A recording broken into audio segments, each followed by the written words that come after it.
Good afternoon, everyone, and welcome. Thanks for attending this webinar. We've got quite a few of you on, and more joining, so hopefully they'll we'll get on in good time.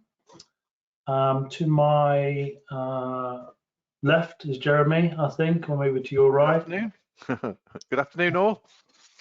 Welcome, Jeremy. So we're going to talk this afternoon about building your career as a cyber engineer and/or ethical hacker, and a good topic. And what we will touch on once we've got past introductions are the skills gap globally, the rewards of the career path, talk about potential career pathways and how to kind of move along the way to achieve, any kind of career goals you may have. And then we'll talk about some other aspects of that as well. Now, I'm Andy Johnson. I'm the head of training for IT governance. I've got a background in operations and education.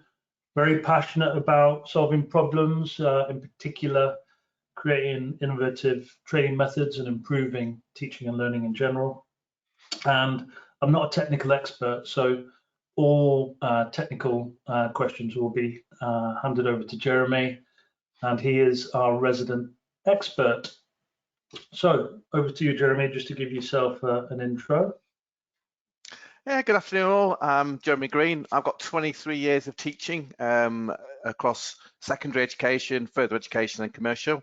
I've also worked for both BT and Vodafone as security manager for cyber defence with BT, and then I was actually supporting 7 African countries as a cybersecurity advisory manager for Vodafone Group.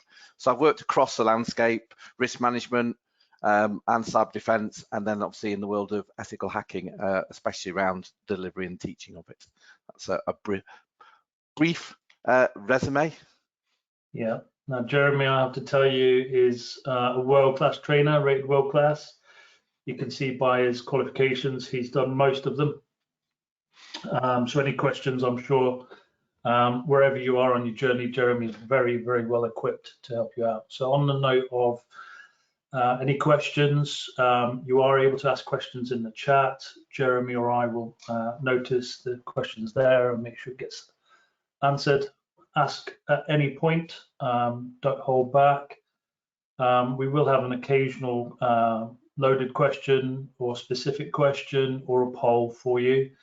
So hopefully you're all listening and not just maybe working and listening to the side, which is kind of what I do quite a lot, so don't worry if you are, it doesn't matter. Okay, so let's get on with it. Where are you in your ethical hacking or cyber engineering career? So that is a question for those of you who have joined us. Try and give Jeremy and I an indication where you might be. Beginning, middle, end? Are you looking to start your journey? Are you looking for, are you kind of midway through and looking for your next step? Try to chuck into the chat where you might be in a very shorthand kind of way.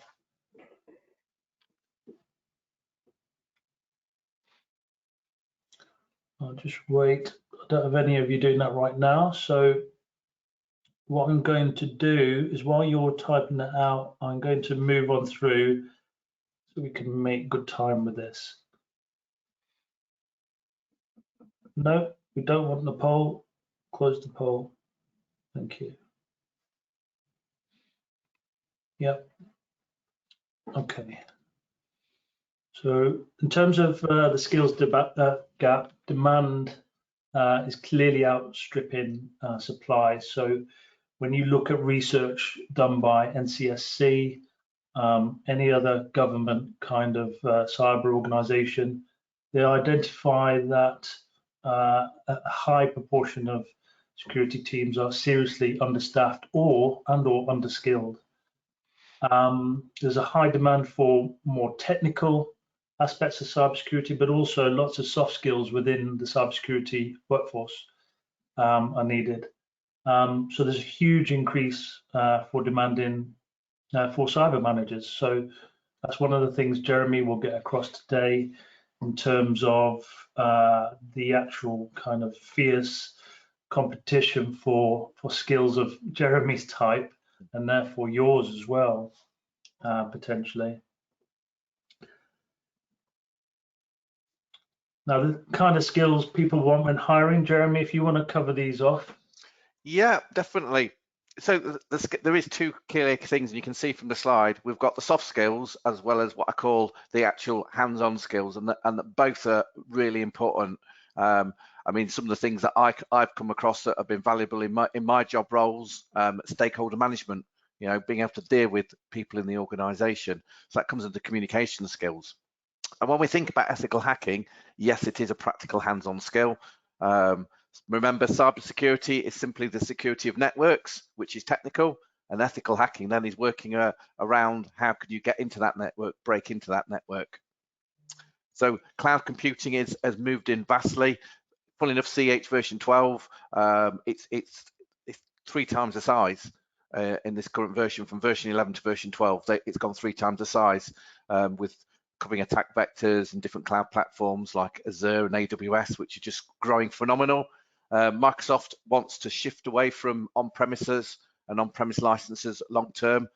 It will push towards cloud, so cloud is highly important. Data protection, well, we work under GDPR. Other countries have other laws and regulations, data sovereignty laws.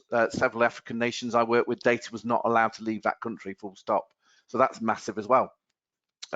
Instant response, well, if you have an incident, the sooner you can respond to it, the sooner you can do something about it. So that's an important skill, even as an ethical hacker, because you may be on the incident response team performing some of that reactivity. And then DevSecOps is most certainly creeping in. DevSecOps, to most people, they just assume it's programming, and you know, and it's not.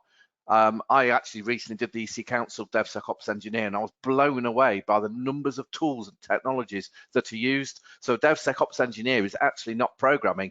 You're implementing the tools to then be able to ensure that the code that's being developed is secure, whether it's been pulled off of GitHub or whether it's been coded in. You're constantly scanning it and pushing it through this, what we call the continuous integration, continuous development pipeline. It goes through, and at all stages, security embedded. Identity and access management, only this week, Microsoft announced that it wants to get rid of NTLM, New Technology Land Manager, which is the system that's used to log onto your computers, certainly at home, and within the work environment. And then within the work environment, they basically want to go to something called Kerberos, which is, you may otherwise know as Fluffy the dog from Harry Potter and the Philosopher's Stone. That is Kerberos, the 3-headed dog. So you can see all those skills there are now validated. And then when we think about other skills for cyber engineering or ethical hacking, communication, being able to talk in written form as well as communicate verbally, critical thinking, problem solving, massive part of ethical hacking and cyber engineering. Teams, you don't just work in a silo in cyber, very much teams. You might be working with the network engineers, you might be working with the IT side, which sometimes can be oil and water because IT wants efficiency, security wants security, and often it tends to be a little bit of a bun fight, trying to get the balance right. And attention to detail, very, very much an ethical hacking skill. You're looking for holes, you're looking for vulnerabilities, you need to find them, and that does take critical thinking and attention to detail. Yeah. Thank you. There's a huge opportunity here for people to grow into the industry, and salaries and kind of promotions are on the up. It's you know, people in particular with the soft skills to support the technical skills are likely to do better. So whilst Definitely. your learning journey is all about maybe getting the technical expertise, it's important to make sure you can operate at board level or management level. So, which brings us to this. So, what are the rewards of a career in cybersecurity? So, Jeremy, you'll know. Yeah, every day is a different day. I absolutely love, I've got 2 passions. One is teaching and the other is cybersecurity. I wish I'd found cybersecurity a lot longer, long before I actually started working it, because I absolutely love it. Every day is a different day. There's lots of problem solving, because a lot of it is new technology. So you think of big data, AI, Internet of Things. cloud you can't really call new per se, but all of these bring us challenges. How are we going to keep them secure? Who's going to think about security? Who's going to work out what risks they are? If I bring ChatGPT into my business, what's the risks? So all of this is part of cybersecurity. And then the barriers, funding and lack of resources. They're the two biggest things I've come across in all my roles, both across BT and Vodafone. I'm also in the RAF Cyber Reserves as well, so I work within the RAF landscape in terms of cyber. And it's funding and lack of resources are the two big barriers. So when we go to do a project, one of the things I often had to do when I was working on projects was think about what people were available. Vodafone, I was doing a roadmap for up to 2028. So what things could we bring in, controls as they're called, to help Vodafone improve its security? And the big planning part was resources. In other words, lack of people. Not enough people do the job, and you will never have enough cyber resources ever. Incidents swallow them up. So that's a big part, and that's why there's a lot of rewards. You can be working very, very hard, but the professionalism, I love the camaraderie within cyber. Everybody wants to support everybody else as a rule of thumb. I love that part of working across all the teams, across globally. I'm talking about, because I worked across Europe, I worked across Africa, Asia, places like Qatar, Egypt, Australia, New Zealand. Everybody wanted to help everybody else, even different countries. So that camaraderie as well. Yes, there is the earnings, because I always jokingly say when I do deliveries that you add the word cyber on, and the resource, whether it's a human or a computer system, probably quadruples in price because the word cyber has been added to it, and that's very true. Some salaries are leveling off, some salaries are still on the rise. Risk management is still a massive dearth area. Penetration testing, ethical hacking is changing, and we'll talk about that in a little while. But the key thing is it unlocks doors into a new career. Cyber people often do come from IT, because IT is the underpinning part of cyber, but I've seen people come from all walks of life. Recently, in fact, somebody emailed me today that I had on a CISMP course recently, and they've just had a cyber promotion. They've gone out from just a sort of a cyber planning role to being more of a operational cyber manager, just by doing a qualification CISMP with us literally 3 months ago. So it shows you it works, because remember, it's not about the badge, it's not about passing the exam, it's about what you learn. The key thing, what you learn, and that knowledge you then take to an interview, to use with your workforce, is what creates your growth more than anything else. If you just go and sit an exam and pass an exam, that proves nothing. But if you've actually learned it, and you can prove it because you can talk the talk, and you've got the piece of paper to prove it, the two come together without a doubt. And that's what will increase your earning potential, open doors, and get you noticed for the right reasons, and help your career move forward, because that's what's helped me, to be fair. Practice is important, isn't it, Jeremy? So to cut across definitely. Look, just to summarize on here, whether you're at the beginning of your career, midway through, or you come in somewhere towards peaking, keep peaking if you are. Well done. It is a great career to pursue. You gain some respected qualifications. It will take you along that journey. You have to put them into practice and apply your skills. So doing that is a key challenge. How do you gain the skills before getting the job, all that kind of stuff. And as a side note, this is focused on ethical hacking, but your information security management qualifications do add a lot of value depending on how you're going. Now, we've had a fair few colleagues in this business, because they have these skills, being sharked or headhunted, and that's all fair enough. So it just really echoes the sentiment about there's a lot of demand for roles, and there isn't enough supply of talented, skilled individuals like all of you obviously listening to this webinar. So brings us to the next point, Jeremy. Why is ethical hacking so important? So talk us through that. So ethical hacking, let's first of all define it. Ethical hacking is basically hacking with permission. Unless you have permission, you're breaking the law. In the UK, obviously, Computer Misuse Act of 1990, nice clumpy bit of legislation. But that's first and foremost. It's basically you've got permission to hack a system. And the idea is you find the holes. And I always say that systems are like Swiss cheese. You imagine a block of Swiss cheese. That is an IT system. It's got holes in it. The idea is we try and make it less Swiss cheesy, because you can never remove all the holes. It's absolutely impossible. There's no such thing as 100% security. So what we're trying to do with ethical hacking is find the holes that are going to cause us the most problems before the attackers find them. So what we're doing is we're finding the vulnerabilities and seeing, can we exploit them? And essentially that should then drive our risk, if you like, our entire risk sort of management process, by saying, is this really a risk? And is this a risk we need to do something about because I found it? Or checking, I've made sure I got rid of this risk. Is it really now gone? And then I can test it via ethical hacking, which is obviously the other word for it is penetration testing, which is the function of doing ethical hacking or undertaking it. So they're the things, and you can see the 4 pillars. It's all about risk reduction, compliance, PCI DSS. If you have any major changes, you have to have it, and there's other areas that require it around Financial Services Authority as well. They require penetration testing to be undertaken. We've got cybersecurity defense. If you can learn how somebody can attack you, you can then learn how to defend. And that's a big part of certified ethical hacking. It's not actually just about hacking, it's about defense. By being informed as an attacker, it helps you inform defense. And of course, cyber never sits still. As I always say to everybody, cybersecurity is dynamic. Therefore, we need to be adaptive to it. And that's the key mantra with cybersecurity. Yeah. So essential for maintaining compliance, protecting yourself, in short, and regulations, acts, and law, all insisting that these kind of things are done. So, typical methodologies, Jeremy, with hacking? Yeah, so this is basically what's called the kill chain. And ethical hackers and hackers actually follow the same kill chain. I always say, though, the biggest difference with an ethical hacker and a hacker is that reconnaissance phase.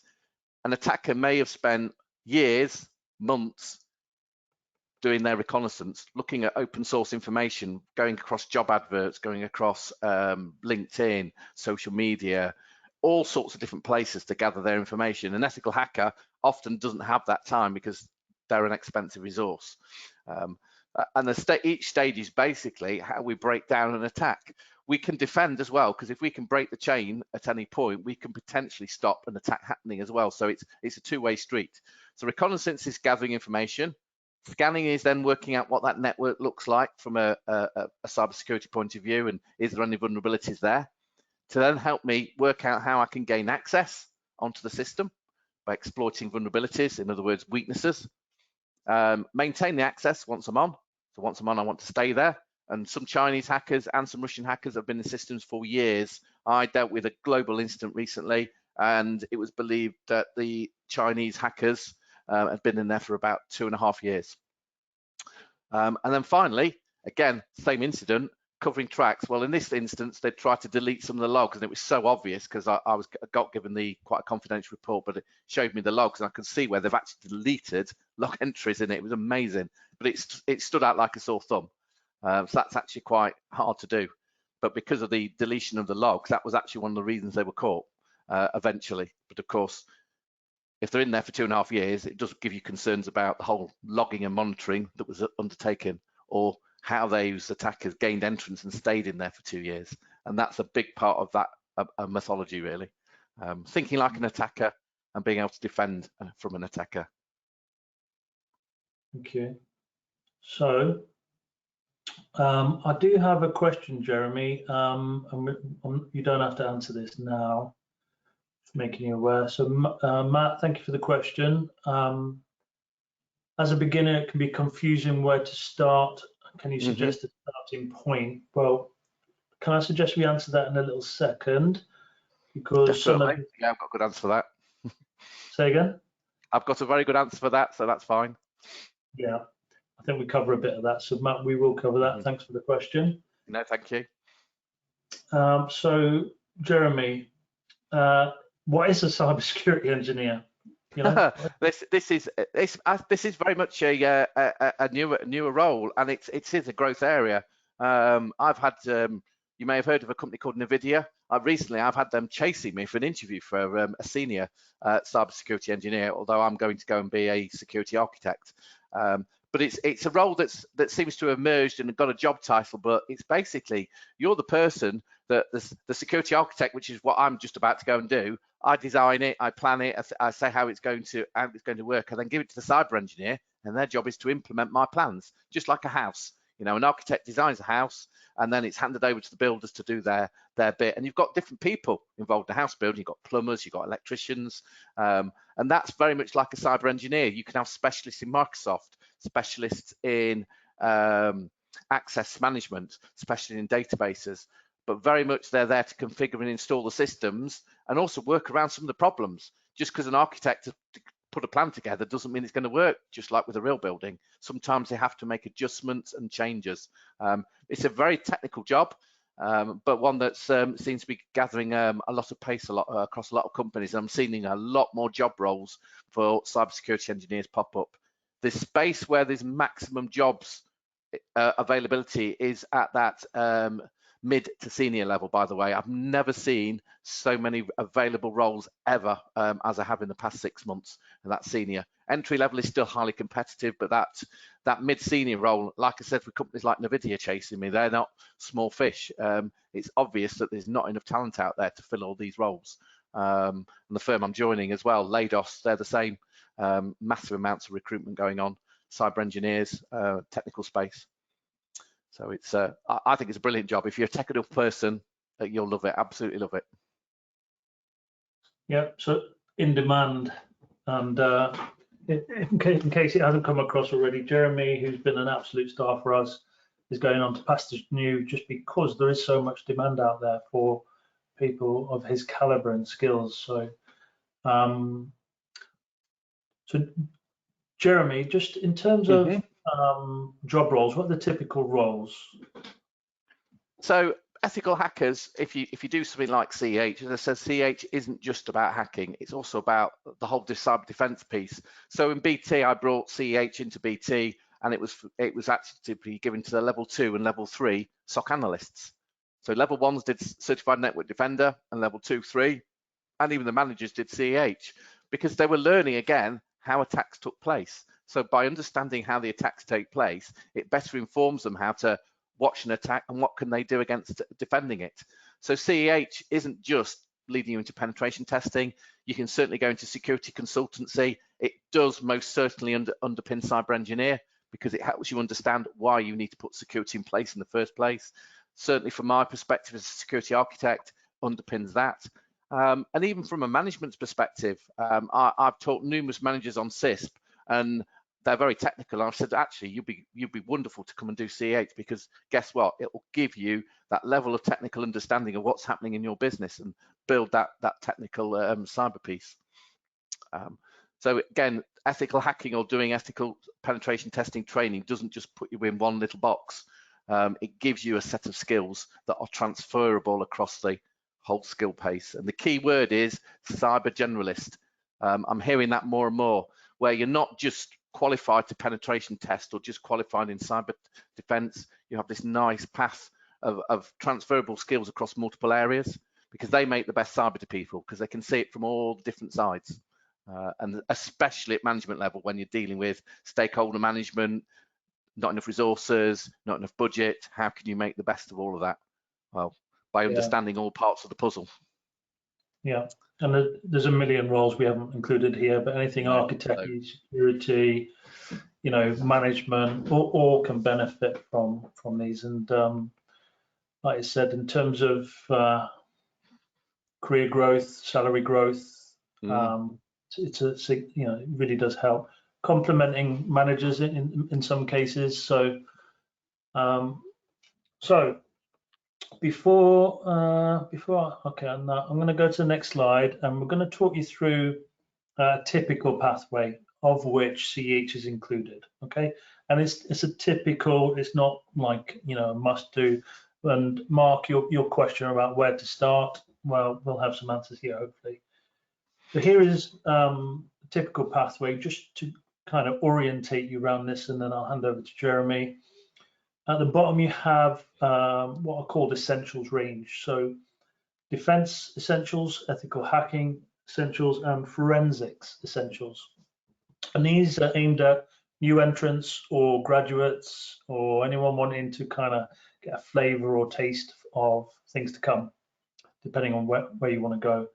And those naturally lead, if you look into the Defense Essentials, into Network Defender, which is obviously defense, hacking, incident handling, and your forensic investigator, and fairly high up CPEN. So Jeremy, fairly typical pathway?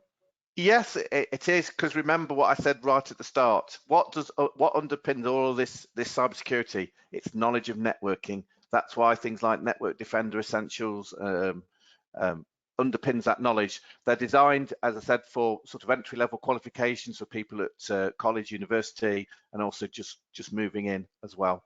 And they nicely then slowly ramp up.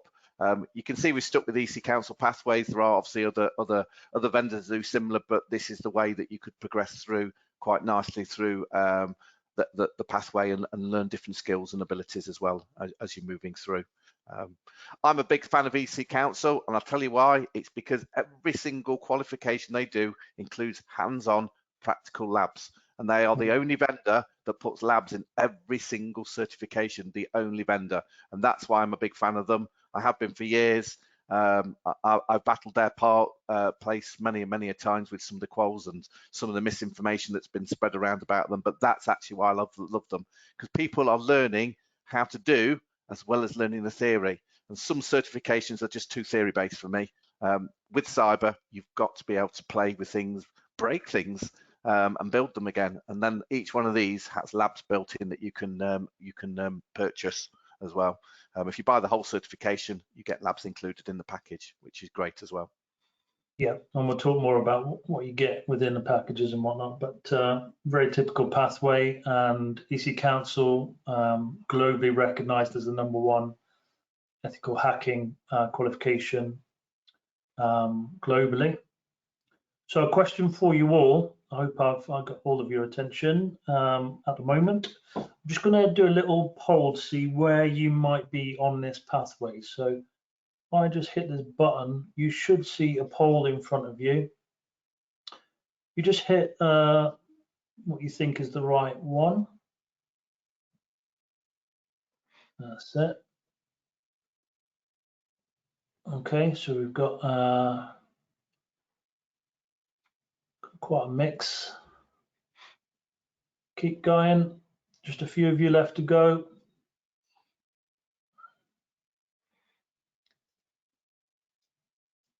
All right. Yeah, one or two more. All right, so I'll read these out rather than showcase the results, but we have 67% with no qualification along here at all. So I've got some good news for you in a bit, but you're early on in the pathway. Maybe 22% of you have other qualifications, so maybe let me know in the chat what those might be. And then 11% of you have got the CH and or CH Master. So well done to you. You're on the journey and you may be taking the next steps.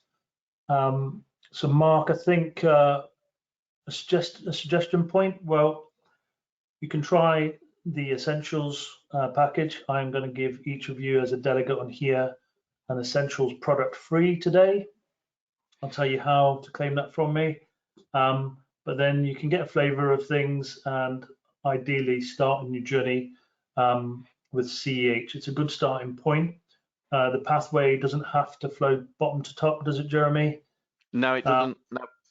Most certainly doesn't. You know, they teach you different skills. This is mainly listed in the order of difficulty potentially for you. So, all right, let me stop the poll. That's fine. So next thing up, Jeremy. Okay, so if we want to do some training, who do we train with? Where do you get the training from? As you can see, of course, obviously within ITG, of course, we're an authorised EC Council provider, so that's the key thing. I can see on the right there's a question there as well about rapidly changing cybersecurity landscapes. I can actually answer that within here at the same time.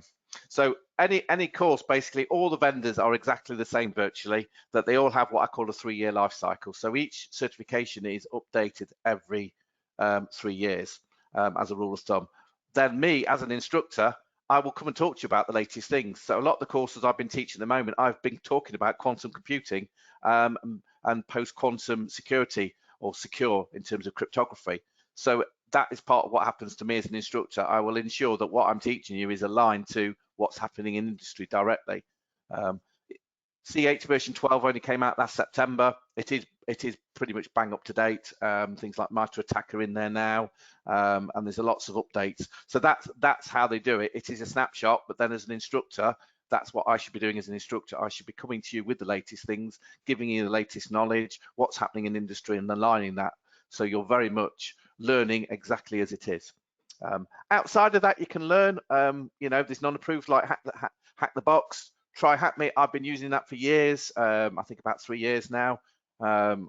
Apparently I'm in the top 1%, but I think that's more to the fact that I've been doing it for so long that I just keep ranking up points. Because in how much you use it, or your effectiveness in using it, how good you are? Probably a bit of both. I did use it an awful lot early on when I was sort of first getting into cybersecurity and wanting to get my skills. And this is again back to EC Council. I'd done CEH, but outside of that, I didn't have the opportunity to do all the others. So I was trying to do hands-on practical labs to build up my skills. And that's why I like EC Council, because you get them in there. So yes, you can use that. There's of course bite-sized learning out there. There's YouTube, ProfessorMesser.com. Mike Chappell is another really good one for videos and resources to learn your networking basics. But you'll find a lot of them are lower level stuff, what I call introductory stuff. And then what happens with EC Council, by doing a formal qual, you of course get it lined up, because I still see the 3 certifications I see the most on job adverts is CISP, CISM, and CEH. They are the 3 most widely put on by hiring managers. I won't go into the whole hiring process, because I'm sure you've all got different variances of what you've seen, but ultimately that's still a thing. Therefore, those 3 qualifications are what I call door openers. They're not necessarily going to land you the job, but what they're going to do is meet a requirement and also give you an expectation. Oh, well, that person's attained this level, so therefore, if I interview them, they should be able to tell me about it, and that's what will then happen in the interview phase. So the idea is it gets you through that first stage, that first applicant tracking system, or good old ATS, where it's just literally looking at it as well. So you can use that, but formal education is always going to be the quickest way to learn, where someone's standing in front of you, teaching you, you can ask questions and interact. And that's why I've loved teaching for so long, because I've seen so many people attain stunning heights from colleges, where I've seen kids with absolutely no qualifications. They've now got degrees.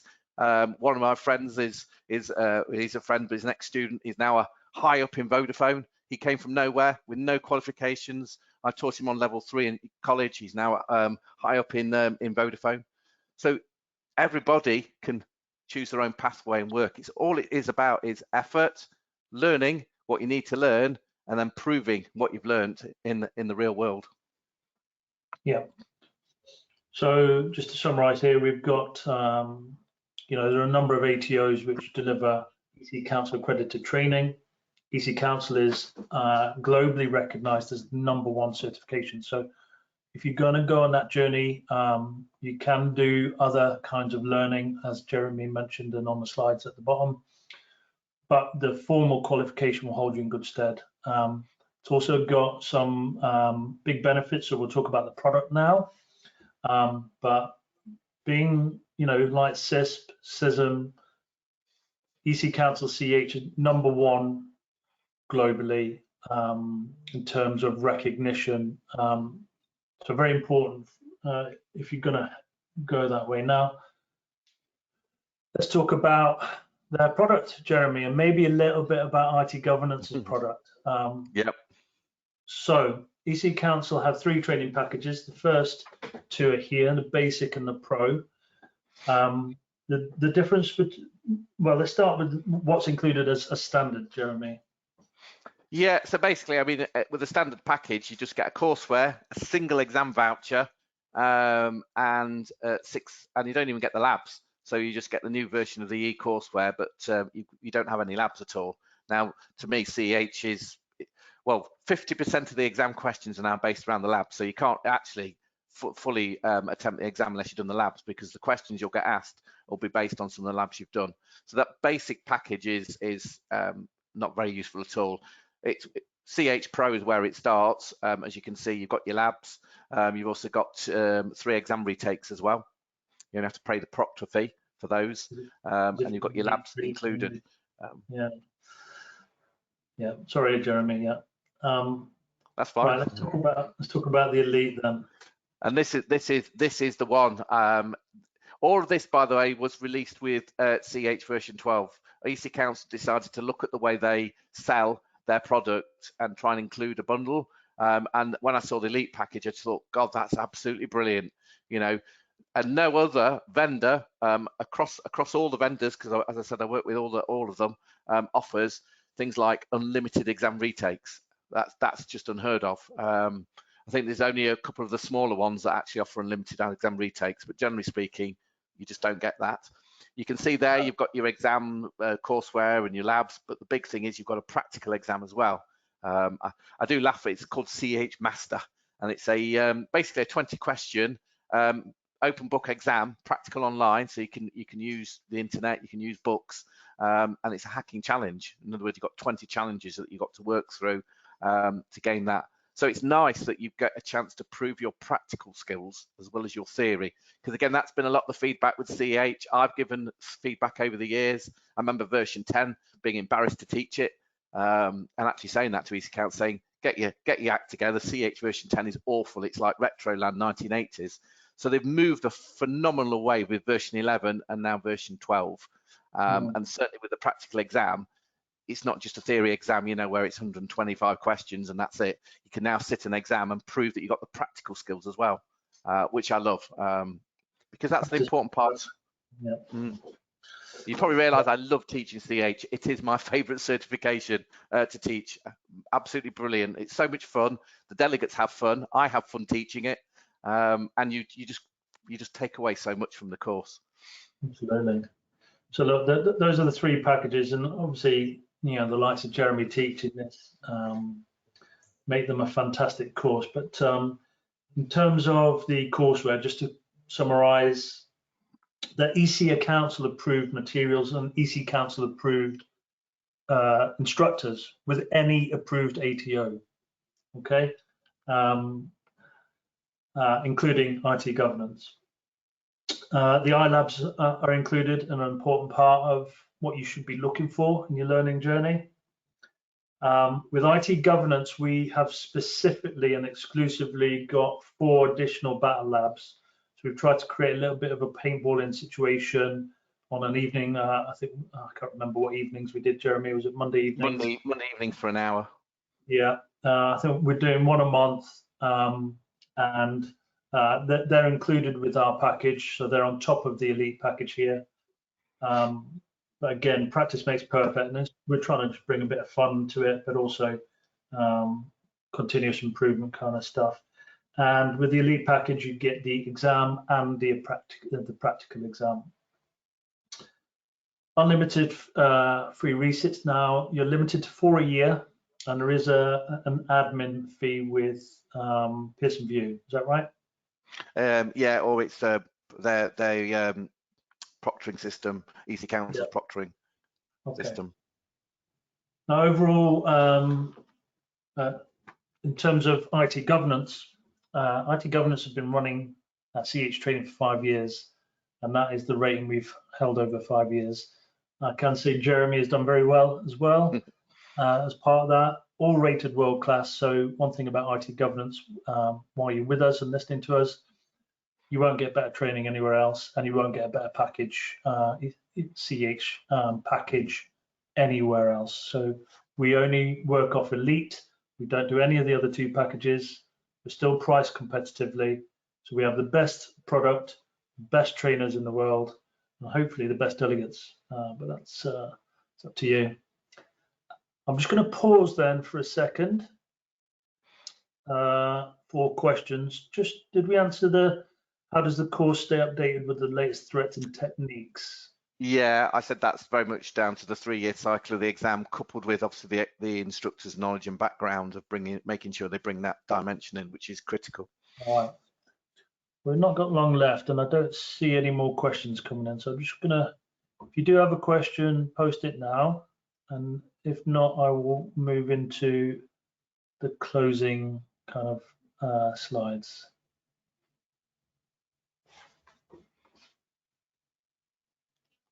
Give you a second.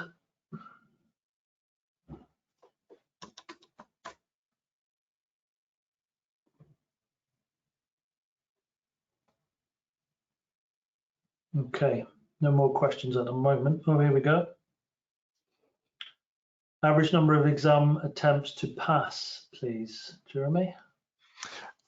Believe it or not, the average, one of the reasons they offer unlimited is the pass rate is extremely high. I'd probably say something like 70% pass first time and 30% pass on their second attempt. It's very, very rare that I've seen people take 3 times. In fact, I've been teaching CH since 2018. I've only had one person take it 3 times that I've personally trained or come across. So the pass rate is very high. It's all about preparation, remember. I mean, Elite, you also get practice questions. There's exam preparation questions built into the course, which I think is amazing as well. There's only ISACA that offer practice questions built into it. I know ICS is starting to, but again, ahead of the game there. So it's all about preparation. Do the exam because you've practiced for it, you've done your preparation, you've done all the labs, and you go and pass it. Again, it's that practical skills. If you've done your practical bit, 50% of your questions are based on the practical skills you've attained through the labs. And that's why the pass rate is actually quite high for those that attend the proper course, make sure they prepare and do their bit and don't rush it. You get the materials for a while as well, don't you, Jeremy? So once yeah, you've you done get the ebook for a year and you get the labs for 6 months. Yeah, so you don't need to run off and rush around doing the exam. You can do a bit more learning, take the exam down the line. Okay. So I'm just going to cover off a few more bits and then come to a close. So ways to learn with IT governance, just to make you aware of them. IT governance are the only provider in the world who will give you instructor-led courses, so your accelerated 5-day courses. We sell the self-paced version with Elite, with the battles, and we do a blended version, which is we're the only company in the world at the moment to deliver in that way, and that is delivered each Monday for an hour over 20 of 26 weeks. So that's with an instructor, and then you combine the learning with some digital learning and additional battles and practice elements. So it does make the learning experience a little bit more manageable. So it depends what you prefer, whether you want to do it in a hit, on your own, or a little bit of both. And the blended comes with additional bit of support in the form of mentoring from the instructor. These are the 3 products you'll find online. So if you are interested, take a look. Like I said, you've got your instructor-led there on the left, blended in the middle, and then self-paced on the right there. For those of you who have attended today, what do you have an interest in and what's your next step? We will look to give you an essentials product free of charge. So if you have an interest in doing ethical hacking, let me know, or network defense essentials or the digital forensics essentials. If you really want to push the boat out and you're interested in 2, that's fine.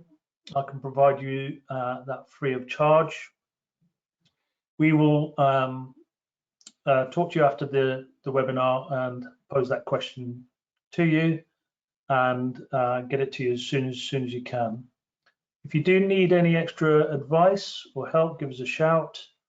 Other than that, and unless we have any more questions, I think we are pretty much bang to the minute, finishing on 45 minutes, which is probably a massive fluke, Jeremy, isn't it? spot on timing and a fantastic audience. So thank you for the questions. It's always great to have questions to help and support, because that's my big passion. I want everybody to be fantastic in cybersecurity wherever I go. So if I can help someone on their journey, is no bigger thrill for me than seeing someone fly, career-wise as well as personally.